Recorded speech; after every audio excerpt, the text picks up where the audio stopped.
आइए सुनते हैं मुंशी प्रेमचंद जी की कहानी तगादा। सेठ चीतराम ने स्नान किया, शिव जी को जल चढ़ाया, 2 दाने मिर्च चबाए, 2 लोटे पानी पिया और सोटा लेकर तगादे पर चले। सेठ जी की उम्र कोई 50 की थी। सिर के बाल झड़ गए थे और खोपड़ी ऐसी साफ सुथरी निकल आई थी जैसे ऊसर खेत। आपकी आंखें थी तो छोटी लेकिन बिल्कुल गोल। चेहरे के नीचे पेट था और पेट के नीचे टांगें, मानो किसी पीपे में 2 मेखें गाड़ दी गई हों। लेकिन यह खाली पीपा न था, इसमें सजीवता और कर्मशीलता कूट कूट कर भरी हुई थी। किसी बाकीदार आसामी के सामने इस पीपे का उछलना कूदना और पैतरे बदलना देखकर किसी नट का चिगिया भी लज्जित हो जाता। ऐसी आंखें लाल पीली करते, ऐसे गरजते कि दर्शकों की भीड़ लग जाती थी। उन्हें कंजूस तो नहीं कहा जा सकता, क्योंकि जब वह दुकान पर होते तो हर एक भिखमंगे के सामने एक कौड़ी फेंक देते। हाँ, उस समय उनके माथे पर कुछ ऐसा बल पड़ जाता, आंखें कुछ ऐसी प्रचंड हो जाती, नाक कुछ ऐसी सिकुड़ जाती कि भिखारी फिर उनकी दुकान पर न आता। लहने का बाप तगादा है, इस सिद्धांत के वह अनन्य भक्त थे। जलपान करने के बाद संध्या तक वह बराबर तगादा करते रहते थे। इसमें एक तो घर का भोजन बचता था, दूसरे आसामियों के माथे दूध, पूरी, मिठाई आदि पदार्थ खाने को मिल जाते थे। एक वक्त का भोजन बच जाना कोई साधारण बात नहीं है। एक भोजन का एक आना भी रख लें तो केवल इसी मद में उन्होंने अपने 30 वर्षों के महाजनी जीवन में कोई 800 रुपये बचा लिए थे। फिर लौटते समय दूसरी बेला के लिए भी दूध, दही, तेल, तरकारी, उपले ईंधन मिल जाते थे। बहुधा संध्या का भोजन भी न करना पड़ता था, इसलिए तगादे से न चूकते थे। आसमान फटा पड़ता हो, आग बरस रही हो, आंधी आती हो, पर सेठ जी प्रकृति के अटल नियम की भांति तगादे पर जरूर निकल जाते। सेठानी ने पूछा, भोजन? सेठ जी ने गरज कर कहा, नहीं, सांझ का आने पर देखी जाएगी। सेठ जी के एक किसान पर 5 रुपये आते थे। 6 महीने से दुष्ट ने सूद ब्याज कुछ न दिया था और न कभी कोई सौगात लेकर हाजिर हुआ था। उसका घर 3 कोस से कम न था, इसलिए सेठ जी टालते आते थे। आज उन्होंने उसी गांव चलने का निश्चय कर लिया। आज बिना दुष्ट से रुपए लिए न मानूंगा, चाहे कितना ही रोए घिघियाए।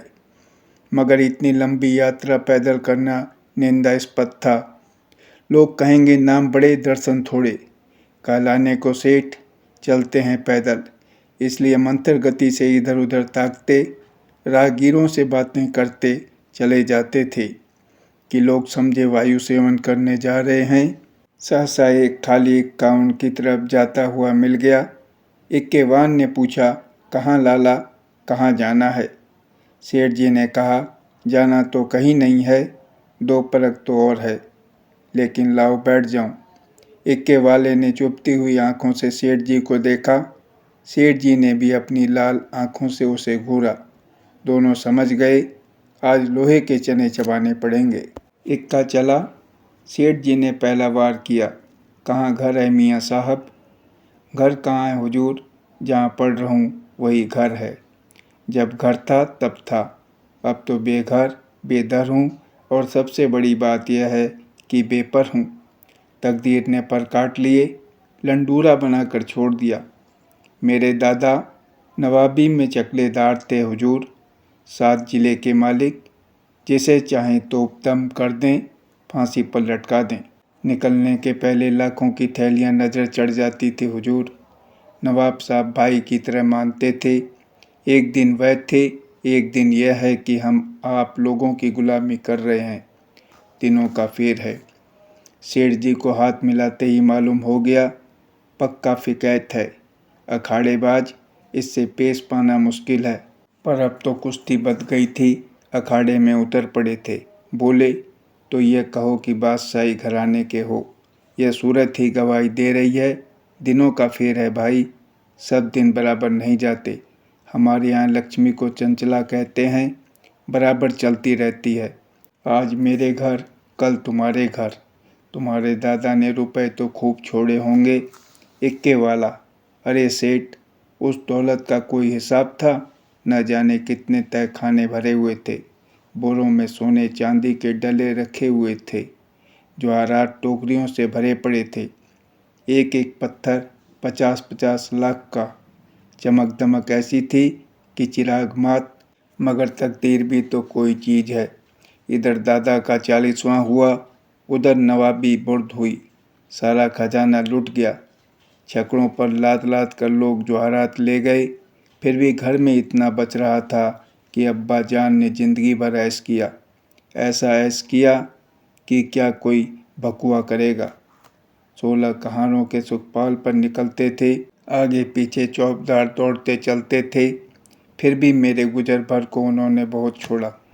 अगर हिसाब किताब से रहता तो आज भला आदमी होता, लेकिन रईस का बेटा रईस ही तो होगा। एक बोतल चढ़ाकर बिस्तर से उठता था। रात रात भर मुजरे होते रहते थे। क्या जानता था एक दिन ये ठोकरें खानी पड़ेंगी।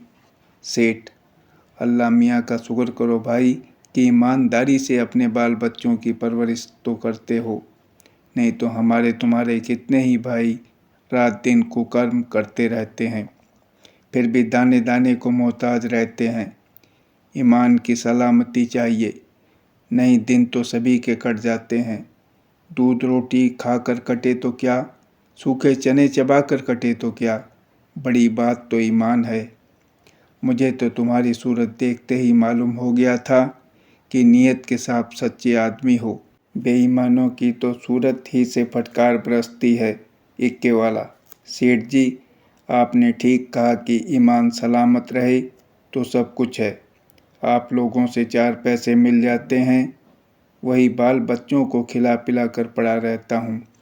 हुजूर और इक्के वालों को देखिए तो कोई किसी मर्ज में मुब्तला है, कोई किसी मर्ज में। मैंने तौबा बोला, ऐसा काम ही क्यों करें कि मुसीबत में फंसे। बड़ा कुनबा है हुजूर, माँ है, बच्चे हैं, कई बेवाएँ हैं और कमाई यही इक्का है। फिर भी अल्लाह मियाँ किसी तरह निभाए जाते हैं। सेठ: वह बड़ा कारसाज है खान साहब, तुम्हारी कमाई में हमेशा बरकत होगी। इक्के वाला: आप लोगों की मेहरबानी चाहिए। सेठ: भगवान की मेहरबानी चाहिए, तुमसे खूब भेंट हो गई। मैं इक्के वालों से बहुत घबराता हूँ, लेकिन अब मालूम हुआ अच्छे बुरे सभी जगह होते हैं। तुम्हारे जैसा सच्चा दीनदार आदमी मैंने नहीं देखा। कैसी साफ तबीयत पाई है तुमने कि वाह। सेठ जी की ये लच्छेदार बातें सुनकर इक्के वाला समझ गया कि यह महाशय परले सिरे के बैठकबाज हैं। यह सिर्फ मेरी तारीफ करके मुझे चकमा दिया चाहते हैं। अब और किसी पहलू से अपना मतलब निकालना चाहिए। इनकी दया से तो कुछ ले मरना मुश्किल है। शायद इनसे भय से कुछ ले मरूं। बोला, मगर लाला, यह न समझिए कि मैं जितना सीधा और नेक नज़र आता हूँ, उतना सीधा और नेक हूँ भी। नेकों के साथ नेक हूँ, लेकिन बुरों के साथ पक्का बदमाश हूँ। यूँ कहिए आपकी जूतियाँ सीधी कर दूँ, लेकिन किराए के मामले में किसी के साथ रियायत नहीं करता। रियायत करूँ तो खाऊँ क्या। सेठ जी ने समझा था। इक्के वाले को हत्थे पर चढ़ा लिया। अब यात्रा निर्विघ्न और निःशुल्क समाप्त हो जाएगी। लेकिन यह आलाप सुना तो कान खड़े हुए। बोले, भाई रुपए पैसे के मामले में मैं भी किसी से रियायत नहीं करता, लेकिन कभी कभी जब यार दोस्तों का मामला आ पड़ता है तो झक मार कर दबना ही पड़ता है। तुम्हें भी कभी कभी बल खाना ही पड़ता होगा। दोस्तों से बेमुरव्वती तो नहीं की जाती। इक्के वाले ने रूखेपन से कहा, मैं किसी के साथ मुरव्वत नहीं करता। मुरव्वत का सबक तो उस्ताद ने पढ़ाया ही नहीं। एक ही चंडूल हूँ। मजाक क्या कि कोई 1 पैसा दबा ले। घरवाली तक को तो मैं 1 पैसा देता नहीं। दूसरों की बात ही क्या है। और इक्के वाले अपने महाजन की खुशामद करते हैं, उसके दरवाजे पर खड़े रहते हैं। यहाँ महाजनों को भी धता बताता हूँ। सब मेरे नाम को रोते हैं। रुपए लिए और सांप डकार गया। देखें, अब कैसे वसूल करते हो बच्चा? नालिश करो, घर में क्या धरा है जो ले लोगे? सेठ जी को मानो जूड़ी चढ़ाई, समझ गए यह शैतान बिना पैसे लिए न मानेगा। जानते कि यह विपत्ति गले पड़ेगी तो भूल कर भी इक्के पर पाँव न रखते। इतनी दूर पैदल चलने में कौन पैर टूट जाते थे। अगर इस तरह रोज पैसे देने पड़े तो फिर लेन देन कर चुका। सेठ जी भक्त जीव थे। शिव जी को जल चढ़ाने में जब से होश संभाला एक नागा भी न किया। क्या भक्त वत्सल शंकर भगवान इस अवसर पर मेरी सहायता न करेंगे? इष्ट देव का सुमिरन करके बोले, खान साहब और किसी से चाहे न दबो पर पुलिस से तो दबना ही पड़ता होगा, वह तो किसी के सगे नहीं होते। इक्के वाले ने कहा मारा कभी नहीं, उनसे उल्टे और कुछ न कुछ वसूल करता हूँ। जहाँ कोई शिकार मिला झट सस्ते भाड़े बैठाता हूँ और थाने पर पहुँचा देता हूँ। किराया भी मिल जाता है और इनाम भी। क्या मजाल कि कोई बोल सके। लाइसेंस नहीं लिया आज तक। लाइसेंस मज़े में सदर में इक्का दौड़ाता फिरता हूँ, कोई साला चू नहीं कर सकता। मेले ठेलों में अपनी खूब बनाती है। अच्छे अच्छे माल चुनकर कोतवाली पहुँचाता हूँ। वहाँ कौन किसी की दाल गलती है। जिसे चाहें रोक ले, 1 दिन 2 दिन 3 दिन 20 बहाने हैं। कह दिया, शक था कि यह औरत को भगाए लिए जाता था, फिर कौन बोल सकता है। सांप भी छोड़ना चाहें तो नहीं छोड़ सकते। मुझे सीधा न समझिएगा। एक ही हरामी हूँ, सवारियों से पहले किराया तय नहीं करता। ठिकाने पर पहुंचकर 1 के 2 लेता हूँ। जरा भी चीचपड़ किया तो आस्तीन चढ़ा, पैंतरे बदल कर खड़ा हो जाता हूँ। फिर कौन है जो सामने ठहर सके। सेठ जी को रोमांच हो आया। हाथ में एक सोटा तो था, पर उसका व्यवहार करने की शक्ति का उनमें अभाव था। आज बुरे फंसे, न जाने किस मनहूस का मुंह देखकर घर से चले थे। कहीं ये दुष्ट उलझ पड़े तो 10-5 दिन हल्दी सौंठ पीना पड़े। अब से भी कुशल है यहाँ उतर जाऊं, जो बच जाए वही सही। भीगी बिल्ली बनकर बोले, अच्छा अब रोक लो खान साहब, मेरा गांव आ गया, बोलो तुम्हें क्या दे दूं। इक्के वाले ने घोड़ी को एक चाबुक और लगाया और निर्दयता से बोला, मजूरी सोच लो भाई, तुमको न बैठाया होता तो 3 सवारियां बैठा लेता। तीनों 4 आने भी देते तो 12 आने हो जाते। तुम 8 ही आने दे दो। सेठ जी की बधिया बैठ गई। इतनी बड़ी रकम उन्होंने उम्र भर इस मद में नहीं खर्च की थी। इतनी सी दूर के लिए इतना किराया वह किसी तरह न दे सकते थे। मनुष्य के जीवन में एक ऐसा अवसर भी आता है जब परिणाम की उसे चिंता नहीं रहती। सेठ जी के जीवन में यह ऐसा ही अवसर था। अगर आने 2 आने की बात होती तो खून का घूंट पीकर दे देते, लेकिन 8 आने के लिए कि जिसका द्विगुण एक कलदार होता है, अगर तू मैं ही नहीं हाथापाई की भी नौबत आए तो वह करने को तैयार थे। यह निश्चय करके वह दृढ़ता के साथ बैठे रहे। सहसा सड़क के किनारे एक झोपड़ा नजर आया। इक्का रुक गया।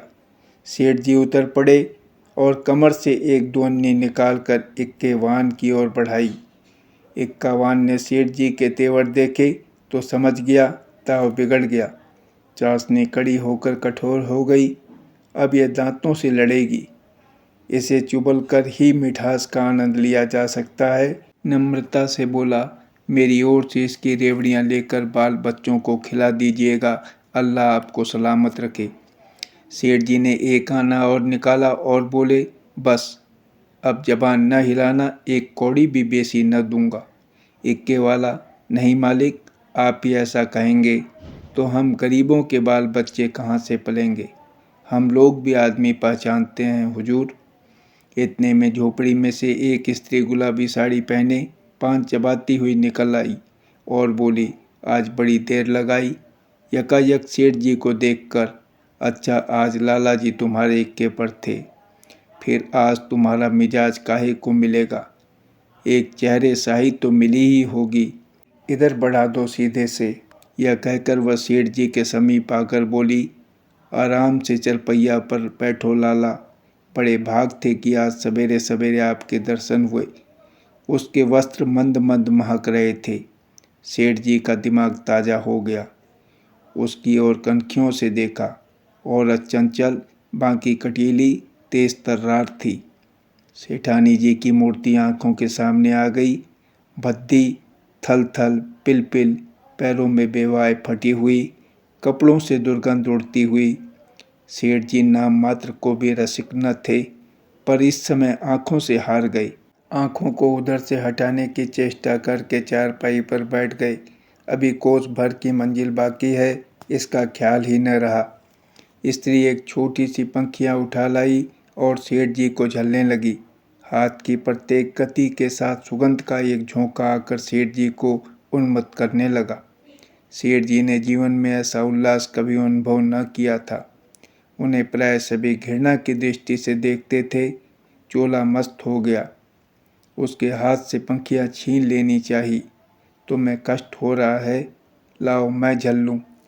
यह कैसी बात है लाला जी, आप हमारे दरवाजे पर आए हैं, क्या इतनी खातिर भी न करने दीजिएगा। और हम किस लायक हैं, इधर कहीं दूर जाना है, अब तो बहुत देर हो गई, कहाँ जाइएगा। सेठ जी ने पापी आंखों को फेर कर और पापी मन को दबाकर कहा, यहाँ से थोड़ी दूर पर एक गांव है, वहीं जाना है। सांझ को इधर ही से लौटूंगा। सुंदरी ने प्रसन्न होकर कहा, तो फिर आज यहीं रहिएगा। सांझ को फिर कहाँ जाइएगा। एक दिन घर के बाहर की हवा भी खाइए, फिर न जाने कब मुलाकात होगी। इक्के वाले ने आकर सेठ जी के कान में कहा, पैसे निकालिए तो दाने चारे का इंतजाम करूं। सेठ जी ने चुपके से अठन्नी निकाल कर दे दी। इक्के वाले ने फिर पूछा, आपके लिए कुछ मिठाई लेता हूँ। यहाँ आपके लायक मिठाई तो क्या मिलेगी, हाँ मुँह मीठा हो जाएगा। सेठ जी बोले, मेरे लिए कोई ज़रूरत नहीं, हाँ बच्चों के लिए यह 4 आने की मिठाई लिवाते आना। चवन्नी निकाल कर सेठ जी ने उसके सामने ऐसे गर्व से फेंकी मानो इसकी उनके सामने कोई हकीकत नहीं है। सुंदरी के मुंह का भाव तो देखना चाहते थे, पर डरते थे कि कहीं वह यह न समझे लाला चवन्नी दे रहे हैं, मानो किसी को मोल ले रहे हैं। इक्के वाला चवन्नी उठाकर जा ही रहा था कि सुंदरी ने कहा, सेठ जी की चवन्नी लौटा दो। लपक कर उठा ली, शर्म नहीं आती।